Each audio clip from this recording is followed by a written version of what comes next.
কথাতেই আছে, শেষ ভালো যার সব ভালো তার। Hello friends, good morning, welcome back to a new blog. আশা করি তোমরা সবাই ভালো আছো। তোমাদের ভালোবাসায় আশীর্বাদে আমিও খুব খুব খুব ভালো আছি। আর এটা হলো বাংলা বছরের শেষ দিন, হচ্ছে চৈত্র সংক্রান্তি।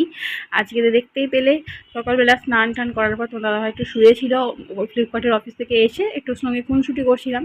তারপরে এই যে প্রত্যেক বাঙালি বাড়িতে বৈশাখ মাস থেকে তো এইটা থাকবেই, তুলসী গাছের উপরে সরা বেঁধে দেওয়া হয়।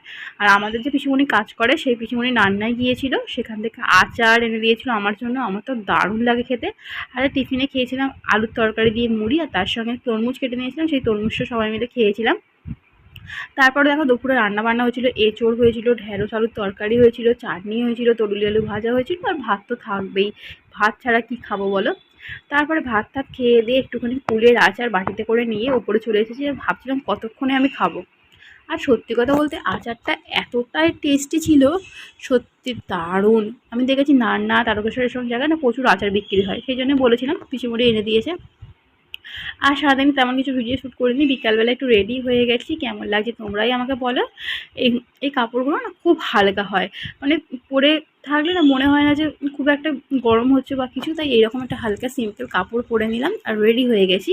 ফার্স্টে রেডি হয়ে দোকানে চলে গিয়েছিলাম, কারণ ওদের দাদাভাই গিয়েছিল ফ্লিপকার্টে টাকা ক্লোজ করতে, সারাদিন যে পেমেন্টগুলো নেয় সেগুলো দিতে গিয়েছিল। এবার দোকানে একটুখানি আমি ছিলাম।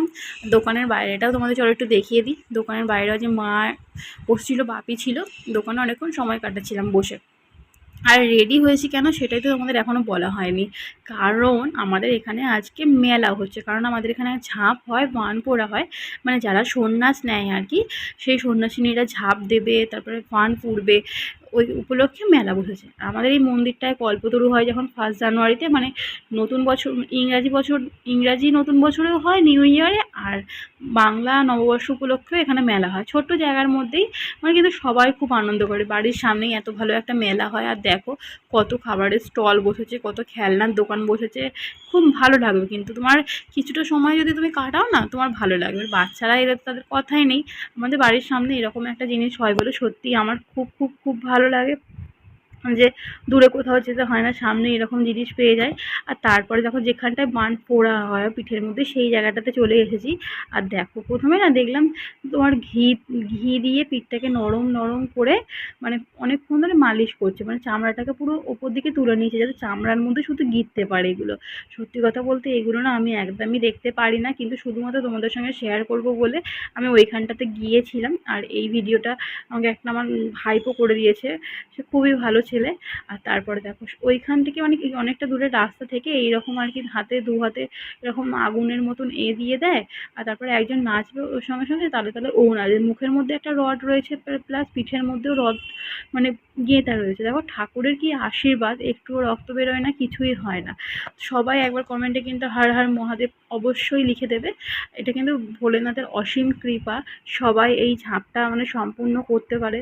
কারণ একটা নিরামিষ খাওয়ার ব্যাপার থাকে, তারপরে শুকনো হয়ে থাকার ব্যাপার থাকে, তারপরেও এরকম কঠিন পরিস্থিতি, যারা করে তারাই, তাদের খুব ভগবান ভালো করুক, তাদের সকল মনোকামনা ভগবান পূর্ণ করুন। আর এগুলো দেখতে পেয়েও তো খুবই ভালো লাগছিল, দেখে একটু কষ্টও হচ্ছিল, ভয়ও হচ্ছিল। প্রথমবার দেখে আমি খুব ভয় পেয়েছিলাম প্রথম বছর। তারপরে আস্তে আস্তে এটা দেখতে দেখতে 2 বছর আরও হয়ে গেছে, কারণ আমার বাপের বাড়ির ওই সাইডে এই জিনিসটা আমি কোনোদিনই দেখিনি, এখানে আসার পরেই দেখছি। আর দেখো কত মানুষ, দেখো আর প্রচণ্ড কষ্ট হচ্ছিল বলে সবাই এরকম পাখা নিয়ে হাওয়াও করছিল, যাতে ওদের একটু কষ্ট থেকে একটুখানি রিলিফ দিতে পারে। আর দেখো কত মানুষ ভিড় করে এসেছে, দেখো শুধুমাত্র এটা দেখার জন্য। না তালে তালে নাচে। সত্যি ঠাকুরের কি অপরিসীম লীলা বলো। হ্যাঁ, কোনো কষ্ট হচ্ছে না, কোনো হচ্ছে না। আমরা জিজ্ঞাসা করছিলাম তোমাদের কি ব্যথা হয় বা কষ্ট হয়, বললো সামান্য। সহ্য করার ক্ষমতাটা ভগবান না ওদের ঠিক দিয়ে দেয়। আর এটা হলো আমাদের সিদ্ধেশ্বরী মায়ের মন্দির। তারপরে আবার একবার ওখান থেকে চলে গিয়েছিলাম, আবার একবার আরেকজনকে বান পুড়ছিল, সেইটা দেখার জন্য। আর দেখো এও এই যে ঢাকের বাদ্যি বাজছে আর ঢাকের তালে তালে এই জিনিসগুলো করছে। এগুলো কিন্তু যে পিঠে ফুটছে সে কিন্তু খুবই দক্ষ, যে কেউ পিঠে ফুটতে পারে না। তো চলো আজকের ভিডিওটা ভালো লাগলে অবশ্যই লাইক কমেন্ট করে দিও, আর আমার চ্যানেলটা সাবস্ক্রাইব করে দিও, আর কমেন্টে সবাই হর হর মহাদেব লিখতে ভুলো না। টাটা।